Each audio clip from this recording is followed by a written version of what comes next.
Hello and welcome to the Legacy IAS. So today we are going to discuss this session on this particular topic जिसमें present president of the USA उन्होंने award बांटा है जो USA का ही basically Bharat Ratna है। जैसे India में भारत रत्न होता है हाईएस्ट सिविलियन अवार्ड, ऐसे यूएसए में भी है that is highest civilian award जिसको नाम देते हैं प्रेसिडेंशियल मेडल ऑफ फ्रीडम।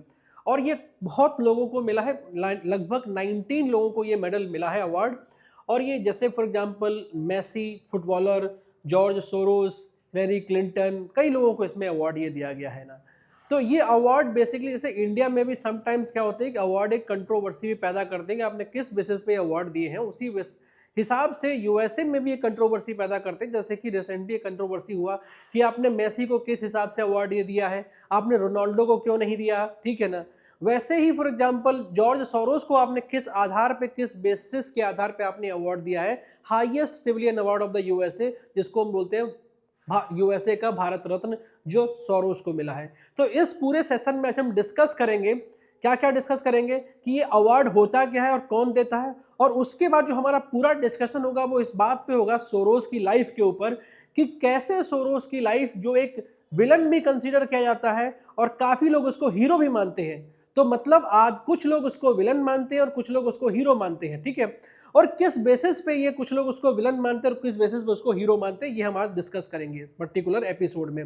और फिर इसका इंडिया से कनेक्शन क्या है, इंडिया में क्यों उसको for example enemy of India बोलते हैं, ये पूरी जो फैक्ट के हिसाब से हम इस पे पूरा डिस्कशन करेंगे। तो आप इस वीडियो में लास्ट तक हमारे साथ रहिएगा और इस वीडियो को पूरा देखिएगा। और अगर आप हमारे चैनल पर नए हैं तो सबसे पहले आप इस चैनल को सब्सक्राइब कर लीजिएगा और लाइक बटन पे हिट कर दीजिएगा और जो नोटिफिकेशन का जो बेल आइकॉन है उस पर भी आप हिट कर दीजिएगा, ठीक है। और अब हम शुरू करते हैं ये हमारा आज का सेशन।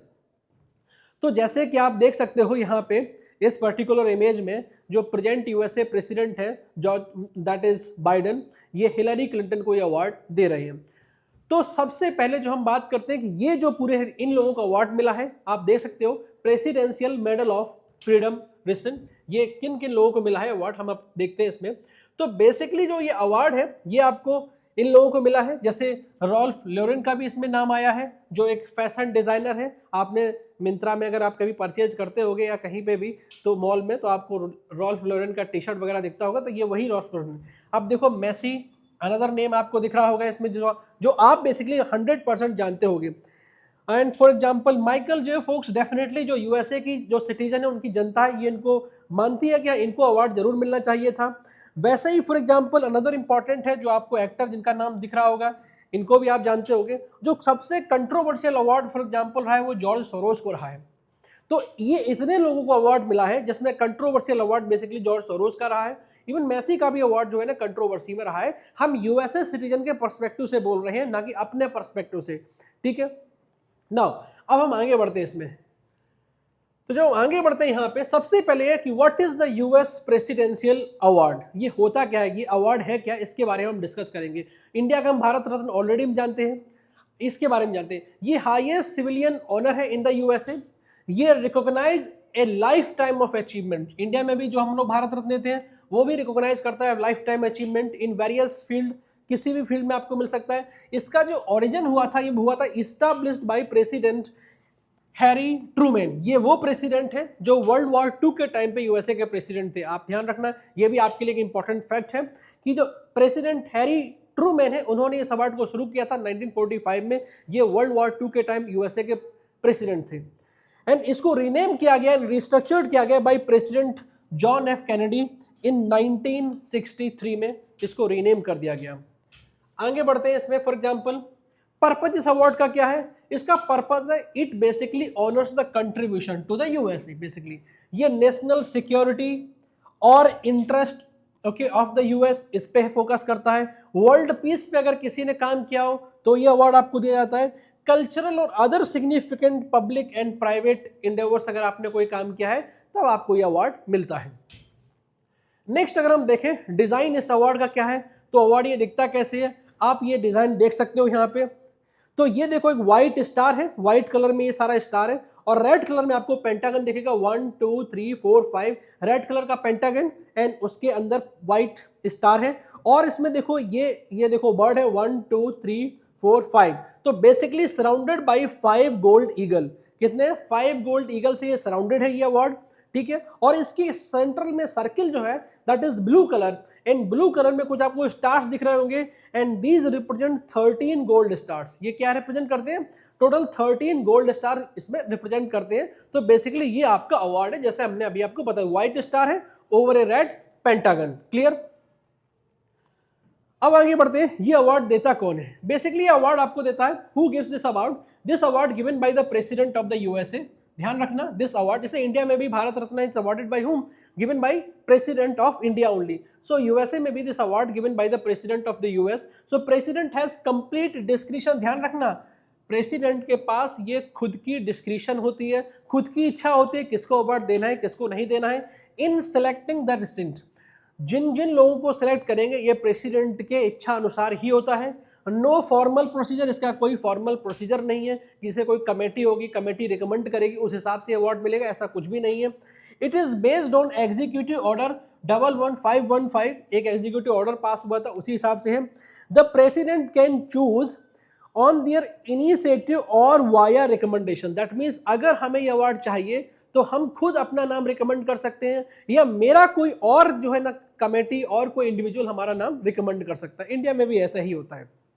इंडिया में भी जो सिविलियन अवार्ड्स है लाइक भारत रत्न, पद्म विभूषण, पद्म भूषण, ये इसी बेसिस पे होते हैं कि आप अपना नाम रिकमेंड कर सकते हो या आपका नाम कोई और भी रिकमेंड कर सकता है, ठीक है।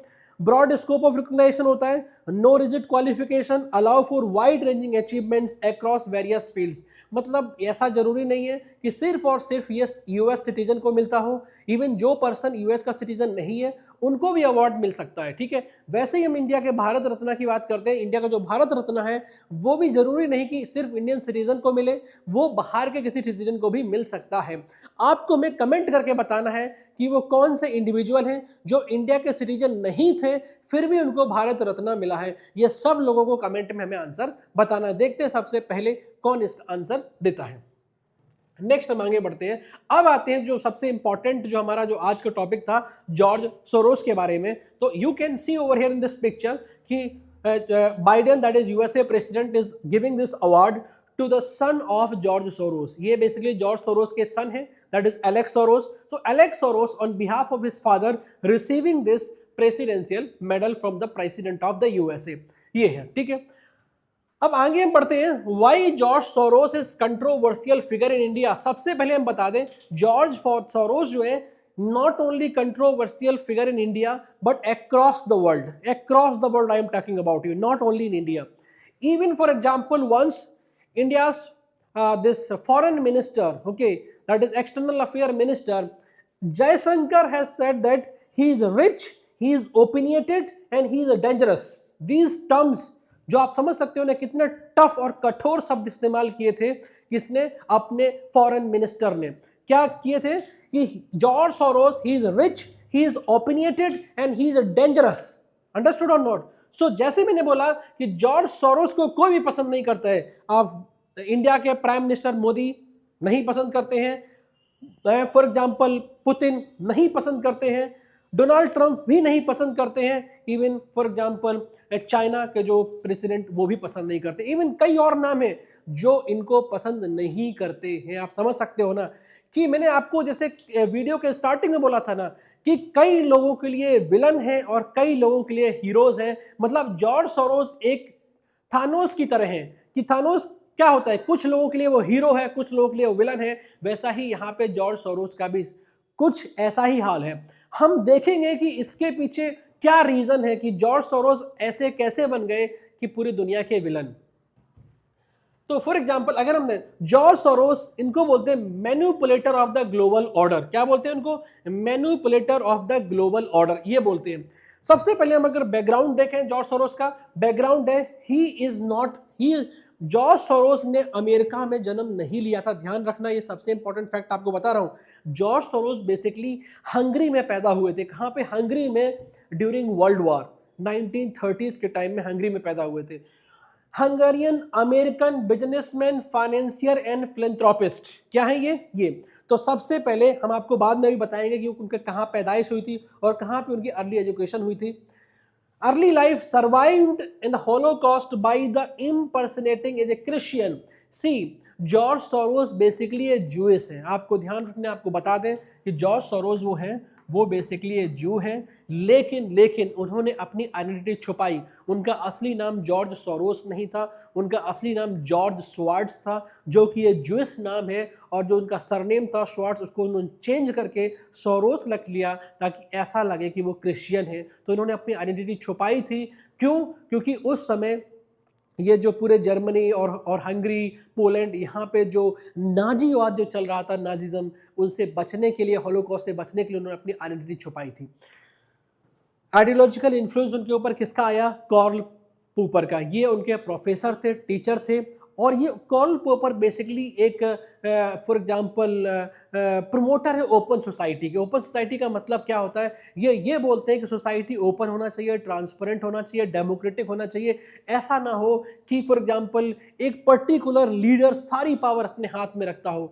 एंड यहीं से एक्चुअली इसका इन्फ्लुएंस जॉर्ज सोरोस के ऊपर भी पड़ा कि जब भी जॉर्ज सोरोस को लगता है कि किसी पर्टिकुलर कंट्री में कोई एक नेता, एक लीडर जिसके पास सारी पावर आ गई है, और he start behaving as a for example autocratic leader, तो ये अपना जो फंडिंग होता है, अपना जो एनजीओ से, वो उस पर्टिकुलर कंट्री में फंडिंग लगाने लगते हैं उस पर्टिकुलर लीडर के अगेंस्ट, उस पर्टिकुलर पॉलिटिकल पार्टी के अगेंस्ट। तो इनका जो अर्ली इन्फ्लुएंस यहीं से था, कार्ल पोपर से। क्वांटम फंड, उन्होंने बेसिकली स्टार्टिंग जो अपनी लाइफ थी वो एक इन्वेस्टर थे। दैट मीन्स जो वारेन बफेट से पहले जो सबसे इंपॉर्टेंट, सबसे बड़े जो इन्वेस्टर थे वो जॉर्ज सोरोस थे। उनका एक फंड था क्वांटम फंड, और इस क्वांटम फंड ने एवरी ईयर 20% से ज्यादा का रिटर्न दिया था। इसके बारे में हम बाद में पढ़ेंगे। अब ये आपकी फॉर एग्जांपल जॉर्ज सोरोस की फॉर एग्जांपल अर्ली लाइफ, जिसका हमने अर्ली फोटो आपको दिखा रहे हैं। तो जॉर्ज सोरोस बेसिकली कहाँ थे, बॉर्न कहाँ पैदा हुए थे? 1930s में in Budapest, basically in Hungary में पैदा हुए थे, to a Jewish lawyer father. तो किसकी फैमिली में? जूइश फैमिली में पैदा हुए थे। लेकिन हम आपको बता दें कि ही थे Jewish, but still he is not liked by the Israel also. Israel भी फॉर एग्जाम्पल उनको बोलता है कि दिस गाय जो है ना, वो एक बहुत बड़ा मैनिपुलेटर है ग्लोबल ऑर्डर का। आप देख सकते हो कि इवन इजराइल भी इनको पसंद नहीं करता है, even though he belongs to the Jewish family. Survived Hungarian Nazi Holocaust basically by using forged paper and splitting up with the family. Understood? उन्होंने अपना सरनेम चेंज कर दिया था और अपने आप को क्रिश्चियन बताया था, और यहीं से इनको पता चला कि हम दुनिया को बेवकूफ़ भी बना सकते हैं। यहीं से इनको पता चला कि हम कैसे अपनी आइडेंटिटी छुपा के और कई चीज़ें मैनिपुलेट करके दुनिया को बेवकूफ़ बना सकते हैं। ठीक है, तो एजुकेशन इनकी अगर देखी जाए तो अर्ली एजुकेशन इनकी हुई थी लंदन स्कूल ऑफ इकोनॉमिक्स से। यहीं पे बेसिकली इनका कार्ल पोपर जो इनके प्रोफेसर थे, वहां से इनकी मुलाकात हुई थी। तो फिर उसके बाद इसका मतलब क्या है कि हंगरी से ये इंग्लैंड आए, और इंग्लैंड जाने के बाद ये यूएसए गए थे, और यूएसए में इनको ऐसा पता चला कि जो यूएसए सिटीजन है, ये यूएस सिटीजन, इनको वर्ल्ड दुनिया के बारे में कुछ पता नहीं है। ये जितना अपना पैसा है they investing only in the America, only in the USA. तो यहीं से इनको पता चल गया कि now he is going to invest money by living in USA, outside of the USA, और वहां से बहुत मोटा पैसा डबल करेंगे। 21 दिन में पैसा डबल करने की जो पॉलिसी होती है वो इन्होंने ही स्टार्ट की थी। अब हम आपको आगे बताते हैं, इनको बोलते हैं मैनिपुलेटर ऑफ फाइनेंशियल स्टेबिलिटी। कई सारे इंसिडेंट हैं जहां पे इन्होंने मैनिपुलेट किया है। जैसे फॉर एग्जांपल इंडिया में रिसेंटली था हिंडनबर्ग रिपोर्ट, जहां पे इन्होंने अदानी स्टॉक्स को गिरा दिया था। इससे पहले इन्होंने कई और चीजें की हैं, जैसे फॉर एग्जांपल 1992 में एक था ब्लैक वेडनेसडे। 1992 की हम बात करें, ब्लैक वेडनेसडे ये क्या था? The man who broke the bank of England. क्या था? The man who broke the bank of England. यहां पे इन्होंने जो पाउंड था ब्रिटेन का, उसके साथ शॉर्ट सेलिंग कर दी थी। देखो पहले क्या था, पहले एक पर्टिकुलर क्या था, एक मैकेनिज्म वहां पे, इसको बोलते हैं यूरोपियन एक्सचेंज रेट मैकेनिज्म। क्या था? पहले इन यूरोप में one mechanism was there, European exchange rate mechanism. इस मैकेनिज्म के हिसाब से क्या था कि जो पाउंड है और जो जर्मन करेंसी मार्क, उन दोनों का एक फिक्स्ड बेसिकली रेशियो था। जैसे for example 1 pound equal to 2 mark, ऐसा फिक्स था, उसको मार्केट डिसाइड नहीं कर रहा था। क्लियर है?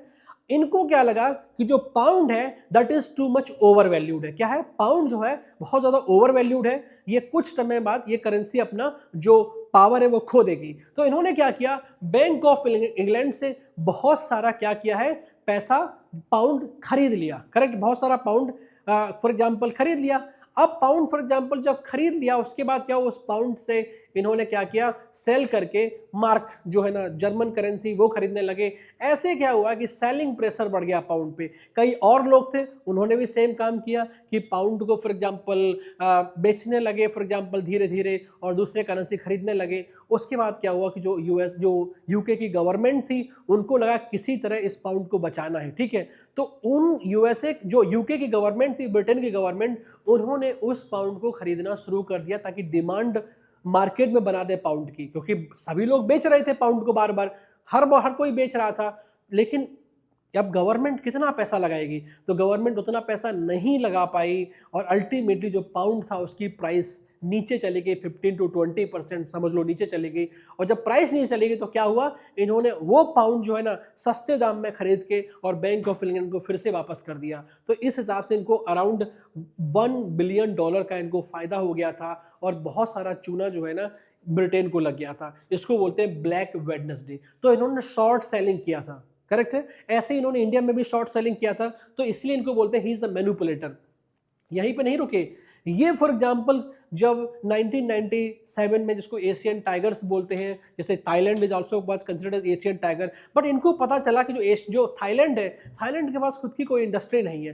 थाईलैंड जितना भी पैसा कमा रहा है that is they are earning through trade only. तो इनको ये पता चल गया कि जो थाईलैंड की जो करेंसी है ये ओवर वैल्यूड है, और इन्होंने वही खेल बेसिकली थाईलैंड की करेंसी जो थाई बात है उस पर भी लगा दिया, और ultimately Thai baht also collapse हो गया, और अल्टीमेटली जो थाईलैंड की जो इकोनॉमी थी दैट कोलैप्स्ड और प्लम्मेट। और वो आज तक थाईलैंड की जो इकोनॉमी है उस चीज से उभर नहीं पाई है, and that is the reason जो Thai PM basically the Mahathir Mohamad, इन्होंने क्रिटिसाइज किया थोरोस को और क्या बोला, he is immoral, he is a currency trading through other place target bids. उनको बोला है कि he is a very dangerous guy. क्या बोला है, जो थाईलैंड के जो फॉर एग्जांपल पीएम थे उन्होंने उनको बोला कि ये बहुत ही डेंजरस गाय है, ठीक है।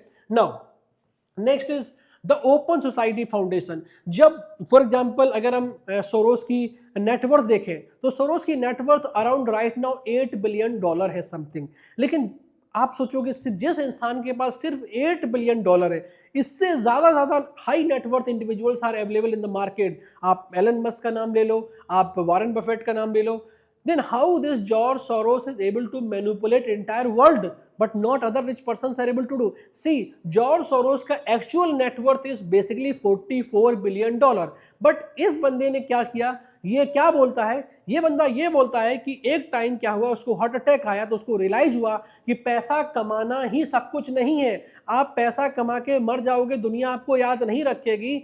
इसलिए क्या हुआ कि जो इसका क्वांटम फंड था वो 2011 में उन्होंने क्वांटम फंड बंद कर दिया। अब मैं एक आपको इंटरेस्टिंग चीज बताता हूं कि क्वांटम फंड जो बंद किया था 2011 में, इसलिए किया था क्योंकि यूएसए का जो स्टॉक एक्सचेंज जो बोर्ड था, जैसे इंडिया का सेबी होता है वैसे यूएसए का भी होता है, उन्होंने क्या बोला कि जितने भी हेज फंड हैं उन सबको ट्रांसपेरेंसी दिखानी पड़ेगी, उनको बताना पड़ेगा कहां कहां वो पैसा इन्वेस्ट कर रहे हैं। इस बात से जॉर्ज सोरोस नाखुश थे, इसीलिए उन्होंने क्या किया, जो क्वांटम फंड में जो कई अमीर लोग थे, अमीर रिच फैमिली थी, उन रिच फैमिली का नाम कभी फोर्ब्स लिस्ट में नहीं आता है क्योंकि वो चाहते ही नहीं कि मेरा नाम रिच लिस्ट में आए, लेकिन वो एक्चुअल में बहुत रिच इंसान है। उन सबके पैसे वापस कर दिए और अब उस फंड में से सिर्फ अपना पैसा डालते हैं बस। आप समझ सकते हो कि जॉर्ज सोरोस जो ये चाहता है कि दुनिया में ओपन सोसाइटी हो, वो ये चाहता है फॉर एग्जांपल कि दुनिया में ट्रांसपेरेंसी हो, लेकिन जब खुद पे बात आई तो उसको बुरा लग गया और उसने 2011 में अपना क्वांटम फंड बंद कर दिया। उससे पहले उसने क्या किया, एक एनजीओ खोला जिसको बोलते हैं ओपन सोसाइटी फाउंडेशन, और इस एनजीओ को उसने $32 बिलियन डोनेट किया है, अपना पैसा इसको डोनेट किया है। और ये ओपन सोसाइटी फाउंडेशन जो है different NGO around the world है, उन सबको पैसा बांटता है। आप समझ सकते हो उस चीज को। जैसे फॉर एग्जाम्पल फॉर्मेशन 1984 में network of foundation aiming for the vibrant democracy. इसने क्या बोला, मैंने बोला ना इसके ऊपर क्या था, देखो इसकी अर्ली लाइफ कहाँ हुई थी, हंगरी रीजन में, जहाँ पे वर्ल्ड वॉर 2 चल रहा था, वहाँ पे बहुत सारा ऑटोक्रेसी था, तो उसने वो लाइफ देखी है, तो इसलिए उसको वो सब पसंद नहीं है कि ऑटोक्रेटिक नहीं होना चाहिए कोई लीडर, तो इसलिए वो क्या करता है कि वो चाहता है कि वर्ल्ड में डेमोक्रेसी रहे, ठीक है। और दूसरा उसके ऊपर इन्फ्लुएंस था कार्ल पोपर का, जो उसके प्रोफेसर थे और वो भी प्रमोटर थे ओपन सोसाइटी के, इसीलिए आखिर में जाके उसने ये जो फाउंडेशन है that is open society foundation, open किया इसी चीज को आगे बढ़ाने के लिए। और global reach, he funded over 32 billion for the democracy, health and education.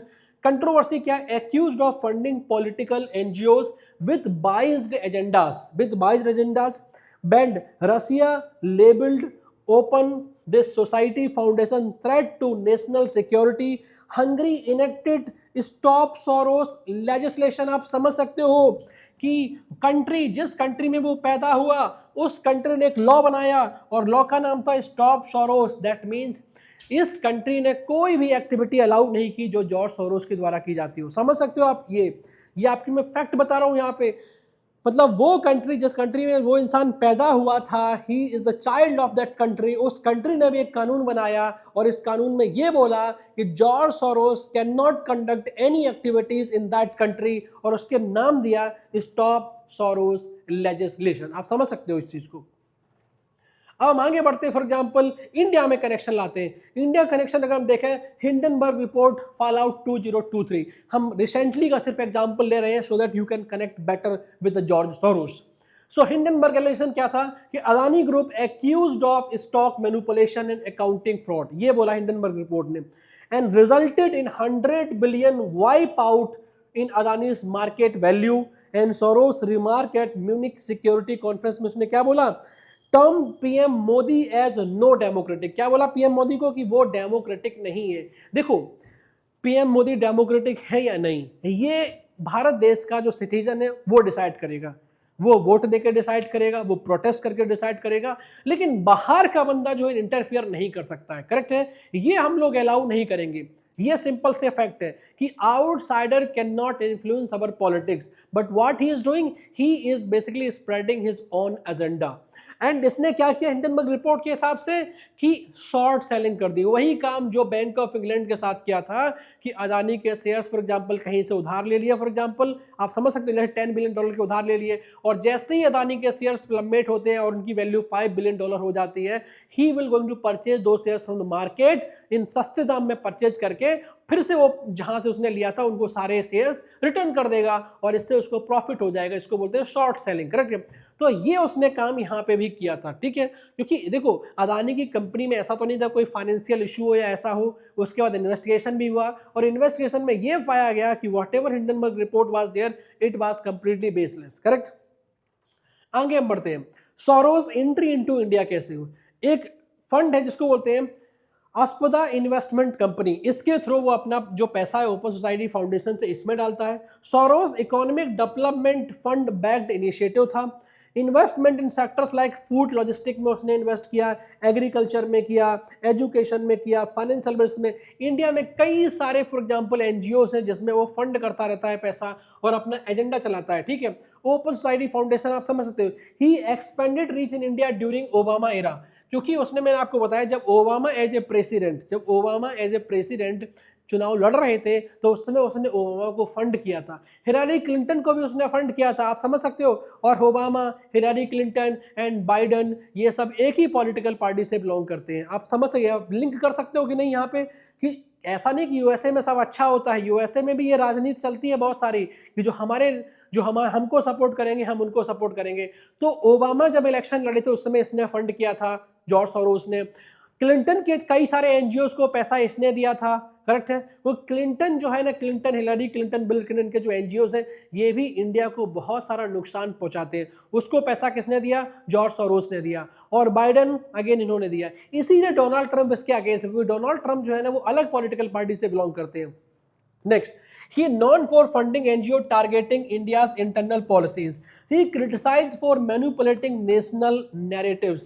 किसी तरह आपने देखा होगा अपोजिशन पॉलिटिकल पार्टीज हैं इंडिया में, वो भी इसको हीरो मानती है। आप समझ रहे हो क्यों हीरो मानती है? क्योंकि ये बंदा जो है ना, he is against present ruling government, that is Modi government और बीजेपी गवर्नमेंट, उसके अगेंस्ट है। करेक्ट है ना? और बिकॉज ऑफ दैट रीजन जो अपोजिशन है वो इसको हीरो मान लेती है और जो रूलिंग पार्टी है वो इसको विलन मान लेती है। इसीलिए बोल रहा हूं कि वो किसी के लिए विलन है और किसी के लिए ये हीरो है। लेकिन अगर आपसे पूछा जाए, आपसे अगर मैं क्वेश्चन कर रहा हूं जॉर्ज सोरोस इंडिया का हीरो है या विलन है, आपका आंसर क्या होगा? हमें कमेंट करके जरूर बताइएगा कि क्या जॉर्ज सोरोस इंडिया के भले के लिए काम करता है या उसके अगेंस्ट काम करता है। आपकी राय क्या है हमें जानना जरूरी है। नेक्स्ट अगर हम देखें कि एनजीओ फंडेड बाई अगर हम देखें what are those NGOs which are funded by open society Foundation, तो एमनेस्टी इंटरनेशनल, आप समझ सकते हो एमनेस्टी इंटरनेशनल भी कई बार ऐसा मैंने देखा है कि वो इंडिया के अगेंस्ट ही वर्क करता है. So criticized Indian policies like this CAA citizenship amendment act, जहाँ पे जो 3 कंट्रीज हैं बांग्लादेश, अफगानिस्तान, पाकिस्तान, वहाँ पे जो माइनॉरिटीज रहते हैं अगर वो इंडिया की सिटीजनशिप लेते हैं तो लेने के लिए ये एक एक्ट लाया था, सिटीजनशिप अमेंडमेंट एक्ट. तो ये इसके अगेंस्ट भी बात किया था. आर्टिकल 370 को जब हमने रिमूव किया था उसके अगेंस्ट भी एमनेस्टी इंटरनेशनल ने आवाज उठाई थी. और इसको पैसा किसने दिया था? इसको पैसा दिया था जॉर्ज सोरोस का जो ओपन सोसाइटी फंड है उसने दिया था. Then human right law network एक है, opposed Indian sedition law, supported Rohingya Muslims. आप समझ सकते हो that human right law network that supported Rohingya Muslims and opposed seditious law also, and this also getting fund from the George Soros only. Then Namati, that is advisory by Amartya Sen, he also involved here, connection with the George Soros. You can understand अमृत सेन के आपने जितने भी बहुत time जितने भी उनके बयान आए हैं, जितने भी स्टेटमेंट दिए, वो आप लास्ट 10 ईयर्स में देख लो.